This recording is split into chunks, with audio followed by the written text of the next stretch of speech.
কুলপি বিধানসভার অন্তর্গত ঈশ্বরীপুর গ্রাম পঞ্চায়েতের এলাকা আশাপুর থেকে শ্যামবাসুর চক ভান্ডারীপাড়া প্রায় 2 কিলোমিটার রাস্তার হাল দীর্ঘদিন ধরেই বেহাল। বারবার রাজনৈতিক নেতা এবং প্রশাসনকে জানিয়েও কাজ না হওয়ায় শেষ পর্যন্ত প্রধানকে ঘিরে বিক্ষোভের রাস্তা বেছে নিলেন এলাকাবাসীরা। উল্লেখ্য, দীর্ঘদিন ধরে মেটো রাস্তা, ইট বা কংক্রিট ঢালাই কিছুই হয়নি। গ্রামের ছাত্রছাত্রী, এলাকার মানুষজন, অসুস্থ রোগী, বাজারের লোকজন সবাইকে ভালো রাস্তায় যেতে হলে 3 কিলোমিটার রাস্তা ঘুরে আসতে হয়। আর যারা পারে তারা কাদা দিয়ে হেঁটে রাস্তায় আসে। এটা প্রতি বছরই খুব খারাপ হয়ে যায়। মানে এই বিগত 12 বছর হচ্ছে দুটো প্রধান সাহেব পাল্টে গেছে, ওনাদেরকে বলা হয়েছে, ওনারা কোনো ব্যবস্থা নেয়নি। আমাদের ছেলেরা এই একটাই রাস্তা দিয়ে শামুচক স্কুলে যায়।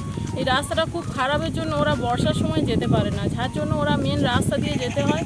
ওটা হচ্ছে হাই রোড, যার জন্য ওখান থেকে যেতে গেলে ওদের বিভিন্ন রকম বিপদ হয়।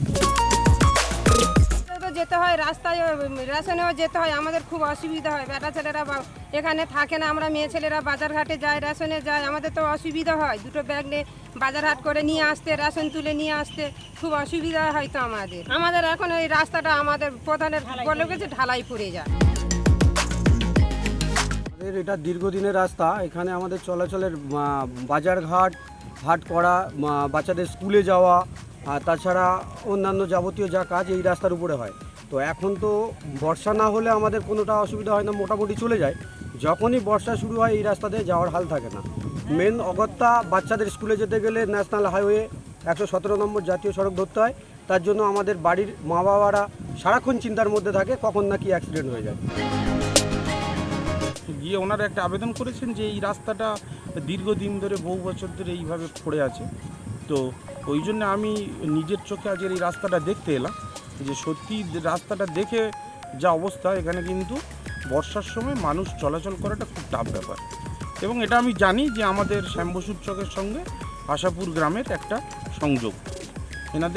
আমাদের শ্যামবসুর চক বাজারে যাওয়া দৈনন্দিন এবং স্কুলের ছেলেমেয়েদের পড়াশোনার পক্ষে যাতায়াত করাটা খুব অসুবিধা। তো আমি আমাদের পঞ্চায়েতের যে ফান্ড আছে সেটা এতটা বড় রাস্তা তো করা সম্ভবপর নয়। সেই জন্য আমি চাইছি যে আমাদের জেলা পরিষদকে আমি জানিয়েছি এবং আমাদের কুলপির কি রূপকার মাননীয় যোগরঞ্জন হালদার মহাশয়কেও জানিয়েছি। উনি বলেছেন যে যত দ্রুত সম্ভব এটাকে সমাধান করা যায় সেই ব্যবস্থা আমরা করছি। দক্ষিণ 24 পরগনা থেকে গোপাল শীলের রিপোর্ট, এস নিউজ।